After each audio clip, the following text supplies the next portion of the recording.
예, 이번 단어는 생태계 구성 요소, 생물 다양성에 대한 내용이에요.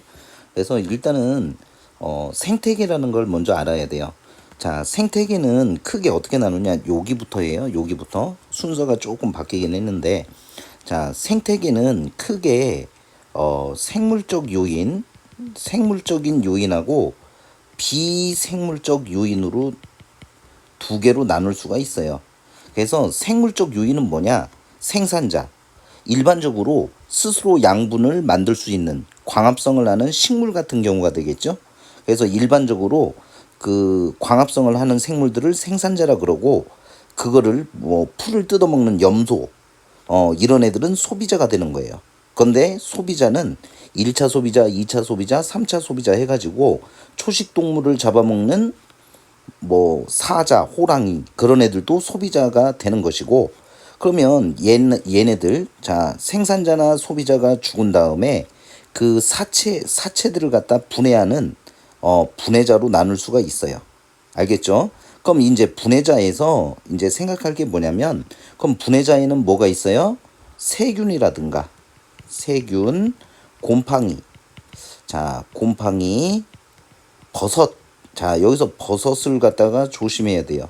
그러니까 일반적으로 생산자, 광합성을 하는 애구나, 식물이구나. 일반적으로는 맞아요. 근데 이 버섯 같은 경우는 광합성을 하는 애가 아니라 사체에서 나오는 영양분을 뽑아 먹고 사는 균류예요. 균류. 알겠죠? 균류. 균류나 세균이나 곰팡이, 버섯, 얘네들이 분해자가 되는 거예요. 얘네들을 분해하면서 에너지를 얻는 거, 이런 거를 갖다 분해자라고 하고, 생산자는 뭐라고? 광합성 생물들. 그리고 이 광합성 생물에서도 조심해야 될 게 뭐냐면, 일반적으로 플랑크톤이 있어요. 플랑크톤 같은 경우는 식물성 플랑크톤하고 동물성 플랑크톤으로 나누는데, 자, 식물성 플랑크톤은 스스로 광합성을 할 수 있는 애이지만, 동물성 플랑크톤은 생산자가 아니라 소비자에 속하는 거예요. 알겠죠?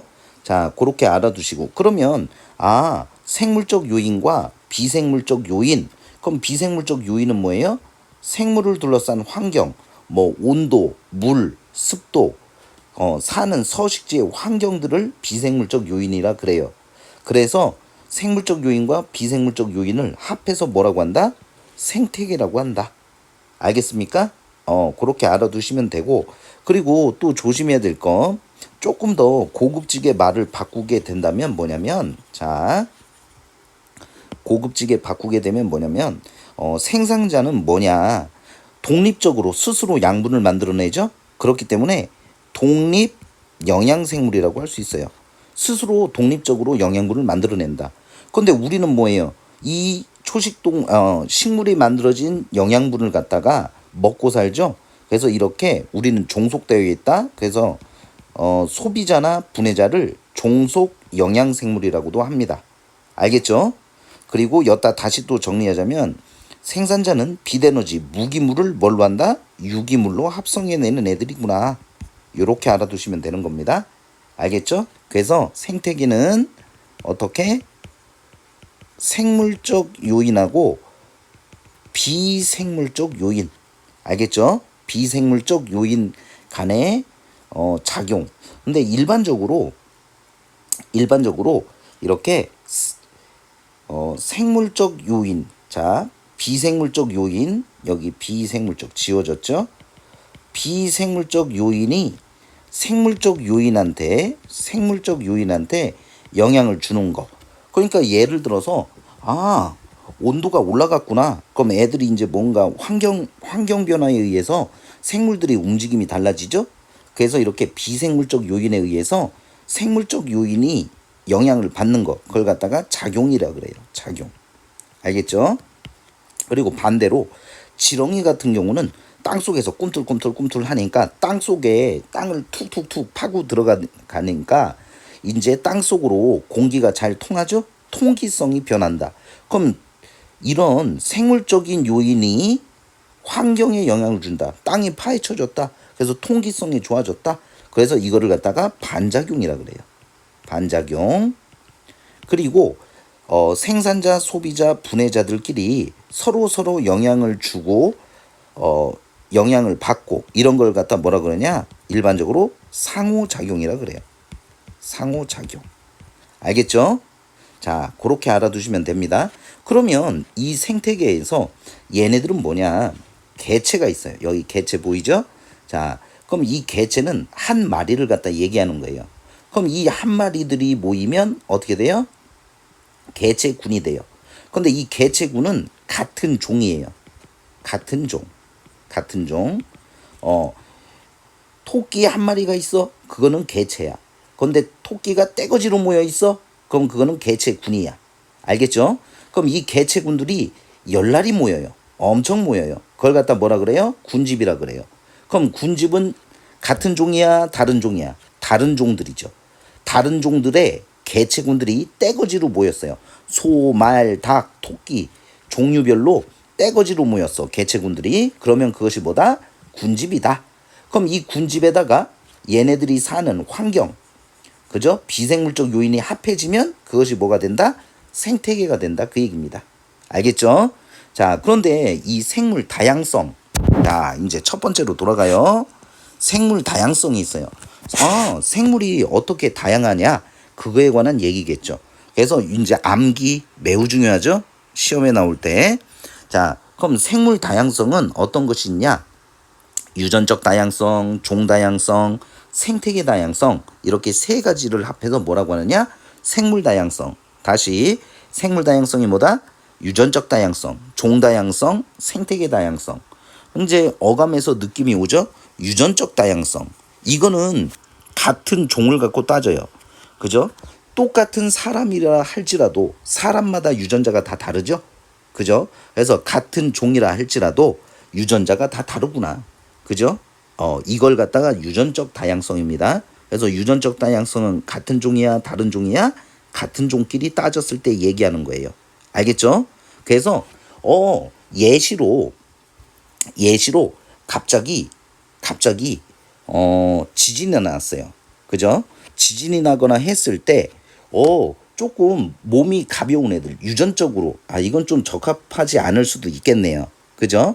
그래서 예를 들면 태어날 때부터 이 귀 뒤에 이건 조금 오버해서 얘기하는 거지만 똑같은 사람이라 할지라도 어떤 사람은 귀 뒤에 아가미가 있더라. 그죠?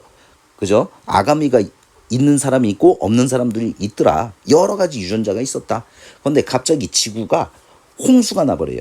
홍수가 나버리게 되면 뒤에 아가미가 있는 사람이 더 잘 살아갈 수가 있겠죠? 그죠? 그럼 아가미가 없는 사람은 다 죽는 거 아니에요. 그러니까 그렇구나. 아가미가 있는 사람도 있고 없는 사람도 있고 반반 섞인 사람들도 있고 그러면 이 유전자가 다 다르다. 그럼 이 급격한 환경 변화에 적응된 사람들은 살아남겠죠? 그죠? 그래서 이 유전적 다양성이 높을수록 환경 변화가 급격하게 환경이 변했을 때 생존할 가능성이 높다 그 얘기입니다. 그래서 유전적 다양성은 같은 종이라 할지라도 유전자가 다 다르다. 그걸 나타낸 것을 갖다가 유전적 다양성이라고 하는 거예요. 그리고 종 다양성, 말 그대로 종류의 다양성이에요. 소, 말, 닭, 토끼. 그죠? 그래서 종류의 다양성을 얘기하는데 종류의 다양성이 많다 할지라도 비율이 일정해야 돼요. A라는 애가 어떤 애는 10개가 있어요. B라는 애는 1개가 있어. C라는 애는 2개가 있어. 이렇게 있는 것보다는 A는 5개, B는 4개, C는 3개. 그럼 위에 그룹하고요, 아래 그룹하고 따진다면 당연히 종류의 다양성은 밑에 그룹이 되겠죠. 그죠? 그러니까 이거는 떼가리수.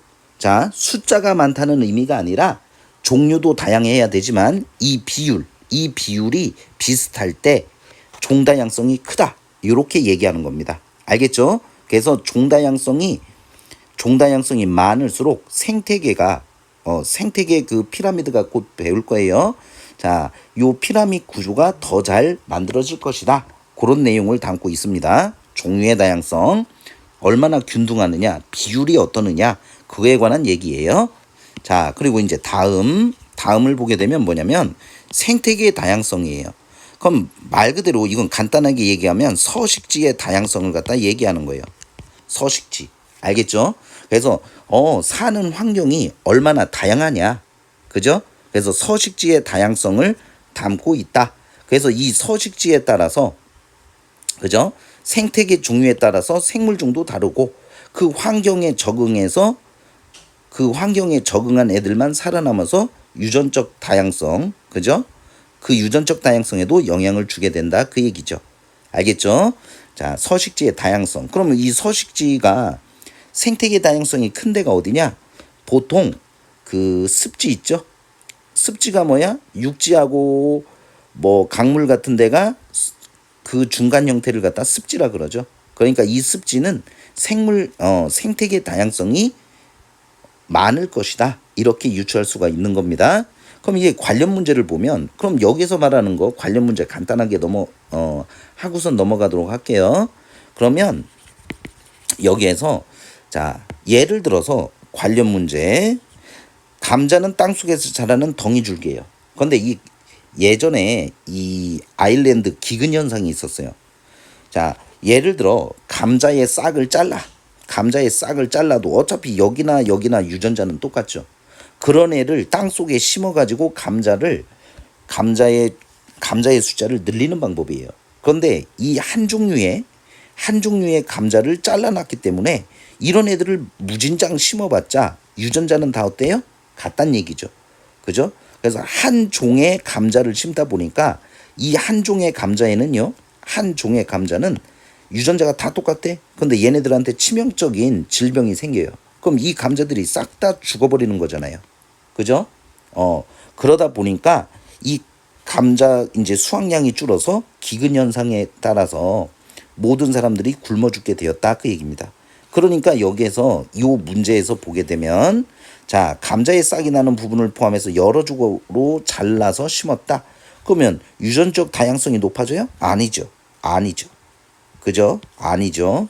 다 똑같은 유전자를 갖고 있는 거고 그리고 A 과정을 통해 재배하는 감자는 다양한 유전적 변이가 나타납니까? 아니죠.